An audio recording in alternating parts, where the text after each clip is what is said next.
Lindsey Crosby, our guest on today's edition of Locked on Auburn.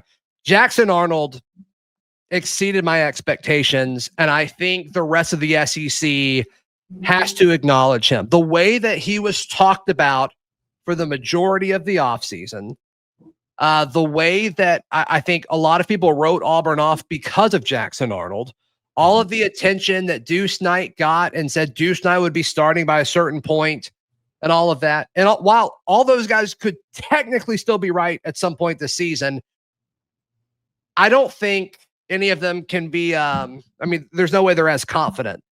What Jackson did as far as making the correct decisions and saying, look, I don't care if we're going to throw it. I don't care if I'm going to hand it off to the running back, and I don't care if I'm going to do it myself. We're going to move the football, and we're going to score points. And I think we just saw a different level of confidence and a different level of, the kids call it aura. I call it swag or moxie. Mm-hmm. It's the most I've seen from an Auburn quarterback since Bo Nix did it. And I think just having Jackson Arnold back there is enough to give you a shot. And I get it. I get what Hugh Freeze saw. I was kind of lower on Jackson than I think other Auburn media was. And I take it back. He exceeded my expectations on Friday. Can I give you a statistical comp for what Jackson Arnold did on Friday? The SEC leading rusher as we record this right now? Yeah, sure. Nope. There's yes. So the last quarterback for Auburn that ran for 137 yards or more in a game. Don't do it. Nick Marshall. Yeah.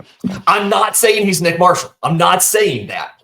But I'm saying he's a guy that can produce on the ground when he needs to a level of a very successful Auburn quarterback, but also has the ability to sling the ball. I mean, what was it? I think it's high school. He had 7,000 yards. I mean, his high school stuff's crazy. Yeah. His high school stats are nuts. Yeah. And so you got a dude who, one, has the lack of ego where he's willing to just run that much, right? And he said after the game he wasn't expecting to, but that's what Baylor was giving them, so they went with it. But the physical ability to sling the ball around when they have the opportunity to do that. Yeah, the throws downfield that he made looked great. Yeah. I mean, the one to the seam to Malcolm, the outbreaking route to Coleman, the back shoulder to Horatio late in the game. Yeah, that's okay, good. You can make the throws. That's awesome. Wasn't really doubting that part of his game, but it's good to see it, right? Yeah. And some of those downs were pretty important. I mean, especially when the start wasn't so great. And I think that's another part of this. And this won't show up in a stat sheet, Lindsey, but I just think last year's team where, okay, the defense allows a field goal in the opening drive, the offense goes 3 and out, and it's like we were all having flashbacks at that moment. Yeah. Like, oh no, we've changed so much, but the same outcome is happening. And then Baylor has an explosive play, and it's like, goodness gracious, are we about to be down multiple scores seconds into the game? It felt like. And then the defense stood up, and then Jackson put together and orchestrated a 96-yard drive. There's no way an Auburn quarterback on last year's roster was doing it in that situation. There's no way. And that's when he started playing his best. And there's plenty of time. Lots of things can happen. But I feel so much better about Auburn's situation now from where we did going into Friday's game. The big takeaway, and kind of going back and looking at a lot of the post-game press conference stuff, the big takeaway to me, you mentioned the Horatio Fields 3rd and 8 pass being big. And when Jackson Arnold talked about that post-game, he talked about how they worked on the timing routes. Like, this is something that they wanted to be able to do when they needed to do it. But then he also was able to tell you, 35 minutes after the game, what he saw schematically in that specific play that lit that work versus the other defensive snaps that Baylor ran. He's shown the physical ability to make these passes. He's shown the mental processing of hey, that worked. I think in this case, it was something where they didn't drop the jack linebacker out when normally they had been doing that all game. And that was the one time where he didn't drop out and they were able to make the pass.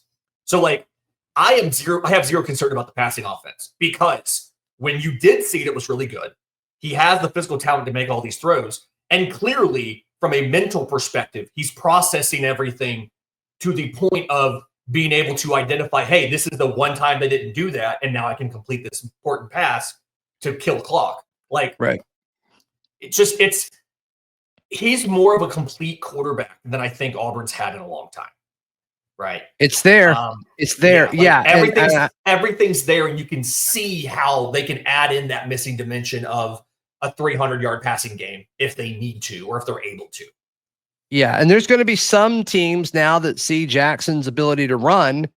And I wonder if you play it different. I wonder if Dave Aranda would have played it different if Auburn and Baylor were playing this weekend. You know, I'm genuinely curious. The fact they didn't adjust makes me wonder.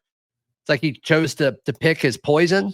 And I don't know if there was a right one or a wrong one. He just picked, hey, we're going to take away the passing game. But yeah, it's going to be fun because different defenses are going to try different things, and we'll get to see different versions of this offense, I think, over the course of the season. But that's great. Good stuff. Good stuff. And I don't think anybody's stock in the SEC from a quarterback standpoint went up more than Jackson's. John Mateer was already high, arguably a little too high in my opinion, but it was up there. Garrett Nussmeier, many saw him as already the best quarterback in the conference. And I thought the second half against Clemson, he looked fantastic for LSU. Arch Manning's stock plummeted. Ty Simpson's stock plummeted. Marcel Reed didn't really see anything to make me change my mind one way or the other. Then there's a few guys that I just didn't really pay attention to, but it's I don't think anybody's stock went up more than Jackson Arnold's this weekend, and we can hang our hat on that. And that's going to be fun. That's going to be fun. So, Lindsey Crosby, how can people check out everything you've got going on? I'm on social media at Crosby Baseball. If you're wanting, speaking of baseball content, thebarnauburn.com is where all the Auburn stuff goes, but also Atlanta Braves. The season's not over. BravesToday.com. Locked On Braves Postcast, part of Locked On Sports Atlanta. Just tons of stuff out here talking about baseball. Please like the video. Please subscribe. And if you're tuned in on audio, please subscribe and leave us a review. Helps the show out a ton. And if you missed all of the Baylor post-game stuff, I've put up like 4 podcasts now on just the Auburn Baylor game. So if you missed those over the course of the weekend, go check those out as well. We'll see you next time. This has been Locked On Auburn.